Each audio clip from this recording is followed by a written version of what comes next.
नमस्कार दोस्तों, मैं रुचि शुक्ला आज आप लोगों को निर्मला उपन्यास का 6वां भाग सुनाने जा रही हूँ।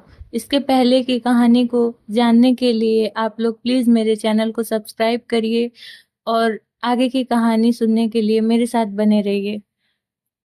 उस दिन अपने प्रगाढ़ प्रणय का सबल प्रमाण देने के बाद मुंशी तोताराम को आशा हुई कि निर्मला के मर्म स्थल पर मेरा सिक्का जम जाएगा, लेकिन उनकी यह आशा लेश मात्र भी पूरी न हुई। बल्कि पहले तो वह कभी कभी उससे हंसकर बोला भी करती थी, अब बच्चों ही के लालन पालन में व्यस्त रहने लगी। जब घर आते बच्चों को उसके पास बैठे पाते, कभी देखते कि उन्हें खिला रही है, कभी कपड़े पहना रही है, कभी कोई खेल खेल रही है और कभी कोई कहानी कह रही है। निर्मला का तृषित हृदय प्रणय की ओर से निराश होकर इस अवलंब की ही को गनीमत समझने लगा। तोताराम के साथ हंसने बोलने में उसे जो संकोच, अरुचि तथा जो अनिच्छा होती थी, यहाँ तक कि वह उठकर भाग जाना चाहती थी, उसके बदले बालकों के सच्चे सरल स्नेह से चित्त प्रसन्न हो जाता था। पहले मनसाराम उसके पास आते हुए झिझकता था, लेकिन अब वह भी कभी कभी आ बैठता। वह निर्मला का हमसीन था, लेकिन मानसिक विकास से 5 साल छोटा। हॉकी और फुटबॉल ही उसका संसार, उसकी कल्पनाओं का मुक्त क्षेत्र तथा उसकी कामनाओं का हरा भरा बाग था। एक हरे बदन का छरहरा सुंदर हंसमुख लज्जाशील बालक था, जिसका घर से केवल भोजन का नाता था, बाकी सारे दिन न जाने कहाँ घूमा करता।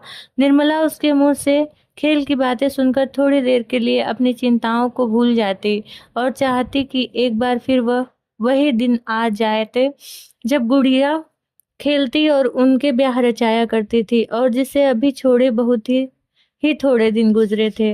मुंशी तोताराम एकांत सेवी मनुष्यों की भांति विषयी जीव थे। कुछ दिनों तो वह निर्मला को सैर तमाशे दिखाते रहे, लेकिन जब देखा कि इसका कुछ फल नहीं होता तो फिर एकांत सेवन करने लगे। दिन भर के कठिन मानसिक परिश्रम के बाद उनका चित्त आमोद प्रमोद के लिए लालायित हो जाता, लेकिन जब अपनी विनोद वाटिका में प्रवेश करते और फूलों को मुरझाया, पौधों को सूखा, क्यारियों में धूल उड़ती हुई देखते तो उनका जी चाहता क्यों न इस वाटिका को उजाड़ दूं। निर्मला उनसे विरक्त रहती है, इसका रहस्य उनकी समझ में न आता था। दंपति शास्त्र के सारे मंत्रों की परीक्षा कर चुके थे, पर मनोरथ पूरा न हुआ। अब क्या करना चाहिए यह उनकी समझ में न आता था। एक दिन वह इसी चिंता में बैठे हुए थे कि उनके सहपाठी मित्र नैन सुखराम आकर बैठ गए और सलाम वलाम के बाद मुस्कुराकर बोले, आजकल तो खूब गहरी छंती होगी, नई बीबी का आलिंगन करके जवानी का मजा आ जाता होगा, बड़े भाग्यवान हो भाई। रूठी हुई जवानी को मनाने का इससे अच्छा कोई उपाय नहीं कि नया विवाह हो जाए। यहाँ तो जिंदगी बवाल हो रही है। पत्नी जिस बुरी तरह चिमटी है कि किसी तरह भी पिंड नहीं छोड़ती। मैं तो दूसरी शादी की फिक्र में हूँ, कहीं डौल हो तो ठीक ठाक करा दो। दस्तूरी में एक दिन तुम्हें उसके हाथ के बने हुए पान खिला देंगे। तोताराम ने गंभीर भाव से कहा, कहीं ऐसी हिमाकत न कर बैठना, नहीं तो पछताओगे। लौंडिया कुछ लौंडों से ही खुश रहती हैं, हम तुम अब उस काम के नहीं रहे। सच कहता हूँ, मैं शादी करके पछता रहा हूँ। बुरी बला गले पड़ी, सोचा था 2-4 साल और जिंदगी का मजा उठा लूं, पर उल्टी आते गले पड़ गई। नैन सुखराम, तुम क्या बातें करते हो? लौंडियों को पंजे में लाना क्या मुश्किल बात है?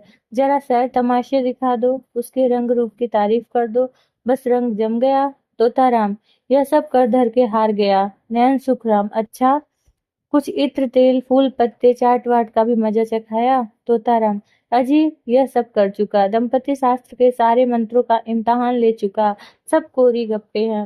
नैन सुखराम, अच्छा, तो अब मेरी एक सलाह मानो, जरा अपनी सूरत बनवा लो। आजकल यहाँ एक बिजली के डॉक्टर आए हुए हैं जो बुढ़ापे के सारे निशान मिटा देते हैं। क्या मजाल कि चेहरे पर एक झुर्री या सिर का कोई बाल पका रह जाए। न जाने ऐसा क्या जादू कर देते हैं कि आदमी का चोला ही बदल जाता है। तोताराम, फीस क्या लेते हैं? नैन सुखराम, फीस तो सुना है ज्यादा लेते हैं, शायद 500 रुपए। तोताराम, अजी कोई पाखंडी होगा, बेवकूफों को लूट रहा होगा, कोई रोगन लाकर 2-4 दिन के लिए जरा चेहरा चिकना कर देता होगा। इश्तहारी डॉक्टरों पर अपना विश्वास नहीं। 10-5 की बात होती तो कहता जरा दिल लगी ही सही, 500 रुपए बड़ी रकम है। नैन सुखराम, तुम्हारे लिए 500 रुपए कौन बड़ी बात है? 1 महीने की आमदनी है। मेरे पास तो भाई 500 रुपए होते तो सबसे पहला काम यही करता। जवानी की 1 घंटे की कीमत 500 रुपए से कहीं ज्यादा है। तोताराम, अजी कोई सस्ता नुस्खा बताओ, कोई फकीरी जड़ी बूटी जो कि बिना हर्र फिटकरी के रंग चोखा हो जाए। बिजली और रेडियम बड़े आदमियों के लिए रहने दो, उन्हीं को मुबारक हो। नयन सुखराम, तो फिर रंगीलेपन का स्वांग रचो, या ढीला ढाला कोट फेंको, तंजेब की चुस्त अचकन हो, चुन्नटदार पजामा, गले में सोने की जंजीर पड़ी हुई, सिर पर जयपुरी साफा बंधा हुआ, आंखों में सुरमा और बालों में हिना का तेल पड़ा हुआ। तोंद का पिचकना भी जरूरी है। दोहरा कमरबंद बांधो, जरा तकलीफ होगी पर अचकन सज उठेगी। हिजाब मैं लगा दूंगा। 150 गजलें याद कर लो, मौके मौके से शेर पढ़ो, बातों में रस भरा हो, ऐसा मालूम हो कि तुम्हें दिन और दुनिया की कोई फिक्र नहीं है, बस जो कुछ है प्रियतमा ही है। जवां मर्दी और साहस का करने का मौका ढूंढते रहो। रात को झूठ मूठ शोर करो, चोर चोर, और तलवार लेकर अकेले पील पड़ो। हाँ, जरा मौका देख लेना, ऐसा ना हो कि सचमुच कोई चोर आ जाए और तुम उसके पीछे दौड़ो, नहीं तो सारी कलई खुल जाएगी और मुफ्त में उल्लू बनोगे। उस वक्त तो जवांमर्दी इसी में है कि दम साधे पड़े रहो, जिससे वह समझे कि तुम्हें खबर ही नहीं हुई। लेकिन ज्यों ही चोर भाग खड़ा हो, तुम भी उछलकर बाहर निकलो और तलवार लेकर कहाँ कहाँ करके दौड़ो। ज्यादा नहीं, 1 महीने मेरी बातों का इम्तहान करके देखो। अगर तुम्हारा दम न भरने लगे तो जो जुर्माना कहो वह दूं। तोताराम ने उस वक्त तो यह बात हंसी में उड़ा दी, जैसा कि एक व्यवहार कुशल मनुष्य को करना चाहिए था। लेकिन इनमें की कुछ बातें उसके मन में बैठ गईं। उनका असर पड़ने में कोई संदेह न था। धीरे धीरे रंग बदलने लगे, जिसमें लोग खटक न जाएं। पहले बालों से शुरू किया, फिर सुरमे की बारी आई, यहाँ तक कि 1-2 महीने में उनका कलेवर ही बदल गया। गजलें याद करने का प्रस्ताव तो हास्यास्पद था, लेकिन वीरता के डींग मारने में कोई हानि न थी। उस दिन से वह रोज अपनी जवांमर्दी का कोई न कोई प्रसंग अवश्य छेड़ देते। निर्मला को संदेह होने लगा तो कहीं उन्हें उन्माद का रोग तो नहीं हो रहा है। जो आदमी मूंग की दाल और मोटे आटे के 2 फुलके खाकर भी नमक सुलमनी का मोहताज हो, उसके छलपन पर उन्माद का संदेह हो तो आश्चर्य ही क्या। निर्मला पर इस पागलपन का और तो क्या रंग जमता। हाँ, उसे उन पर दया आने लगी। क्रोध और घृणा का भाव जाता रहा। क्रोध और घृणा उस पर होती है जो अपने होश में हो। पागल आदमी तो दया ही के पात्र है। वह बात बात में उनकी चुटकियां लेती, उनका मजाक उड़ाती, जैसे लोग पागलों के साथ किया करते हैं। हाँ, इसका ध्यान रखती कि वह समझ न जाए। वह सोचती बेचारा अपने पाप का प्रायश्चित कर रहा है।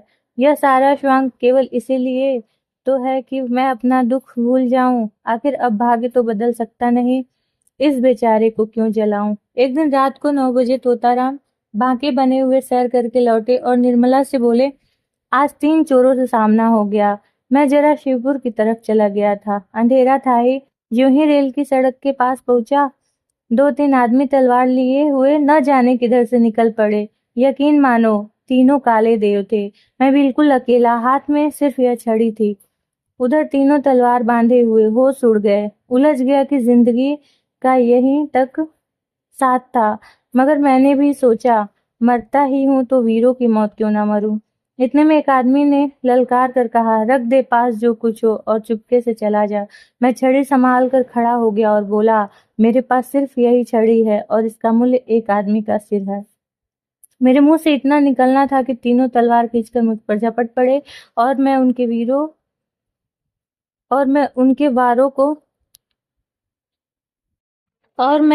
वारों को छड़ी पर रोकने लगा। तीनों झल्ला झल्ला कर वार करते थे। खटाके की आवाज होती थी और मैं बिजली की तरह झपट कर उनके वारों को काट देता था। कोई 10 मिनट तक तीनों ने खूब तलवार का जौहर दिखाया, पर मुझ पर रेख तक न आई। मजबूरी यह थी कि मेरे हाथ में तलवार न थी। यदि कहीं तलवार होती तो एक को जीता न छोड़ता। खैर, कहाँ तक बयान करूं। उस वक्त मेरे हाथों की सफाई देखने काबिल थी। मुझे खुद आश्चर्य हो रहा था कि यह चपलता मुझ में कहाँ से आ गई। जब तीनों ने देखा कि यहाँ दाल नहीं गलने की, तो तलवार म्यान में रख ली और पीठ ठोक कर बोले, जवान, तुमसा और वीर आज तक नहीं देखा। हम तीनों 100 पर भारी हैं, गांव के गांव ढोल बजाकर लूटते हैं, पर आज तुमने हमें नीचा दिखा दिया। हम तुम्हारा लोहा मान गए। कहकर तीनों फिर नजरों से गायब हो गए। निर्मला ने गंभीर भाव से मुस्कुराकर कहा, इस छड़ी पर तलवारों के बहुत से निशान बने होंगे।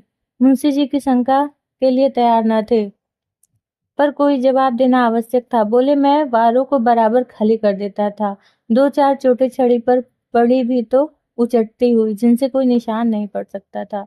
अभी उनके मुंह से पूरी बात निकली भी न थी कि सहसा रुक्मिणी देवी बदहवास भागती हुई और हाँफते हुए बोली, तोता, तोता है कि नहीं? मेरे कमरे में एक सांप निकल आया है, मेरी चारपाई के नीचे बैठा हुआ है। मैं उठकर भागी, मुआ कोई 2 गज का होगा, फन निकाले फुफकार रहा, जरा चलो तो डंडा लेते चलना। तोताराम के चेहरे का रंग उड़ गया, मुंह पर हवाइयां छूटने लगीं, मगर मन के भाव को छिपाकर बोले, सांप यहाँ कहाँ? तुम्हें धोखा हुआ होगा, कोई रस्सी होगी। रुक्मिणी, रुक्मिणी, अरे मैंने अपनी आंखों से देखा है, जरा चलकर देख न लो। हे मर्द होकर डरते हो? मुंशी जी घर से निकले, लेकिन बरामदे में फिर ठिठक गए। उनके पांव ही न उठते थे, कलेजा धड़ धड़ कर रहा था। सांप बड़ा क्रोधी जानवर है, कहीं काट ले तो मुफ्त में प्राण से हाथ धोना पड़े। बोले, डरता नहीं, सांप ही तो है, शेर तो नहीं। मगर सांप पर लाठी नहीं असर करती, जाकर किसी को भेजू, किसी के घर से भाला लाए। यह कहकर मुंशी जी लपके हुए बाहर चले गए। मनसाराम खाना खा रहा था। मुंशी जी तो बाहर गए, उधर वह खाना खाकर अपनी हाथी का डंडा हाथ में ले कमरे में घुस ही तो पड़ा और तुरंत चारपाई खींच ली। सांप मस्त था, भागने के बदले फन निकालकर खड़ा हो गया।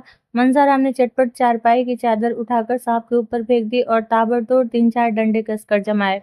सांप चादर के अंदर तड़प कर रह गया, तब उस डंडे पर उठाए बाहर चला। मुंशी जी कई आदमियों को साथ लिए आ रहे थे। मनसाराम को सांप लटकाए आते देखा तो सहसा उनके मुख से चीख निकल पड़ी, मगर फिर संभल गए और बोले, मैं तो आ ही रहा था, तुमने क्यों जल्दी कही? दे दो, कोई फेंक आए। यह कहकर बहादुरी के साथ रुक्मिणी के कमरे के द्वार पर आकर खड़े हो गए और कमरे को खूब देखभाल कर मूंछों पर ताव देते हुए निर्मला के पास जाकर बोले, मैं अब तक आऊं आऊं मनसाराम ने मार डाला। बेसमझ लड़का डंडा लेकर दौड़ पड़ा। सांप को हमेशा भाले से मारना चाहिए, यही तो लड़के में ऐब है। मैंने ऐसे ऐसे कितने सांप मारे हैं, सांप खिला खिला कर मारता हूँ, कितनों ही के मुट्ठी से पकड़कर मसल दिया है। रुक्मिणी ने कहा, जाओ भी देख ली तुम्हारी मर्दानगी। मुंशी जी झेप कर बोले, अच्छा जाओ, मैं डरपोक ही सही, तुमसे कुछ इनाम तो नहीं मांग रहा हूँ, जाकर महाराज से कहो खाना निकाले। मुंशी जी तो भोजन करने गए और निर्मला द्वार की चौखट पर खड़ी सोच रही थी, भगवान, क्या इन्हें सचमुच कोई भीषण रोग हो रहा है? क्या मेरी दशा को और भी दारुण बनाना चाहते हो?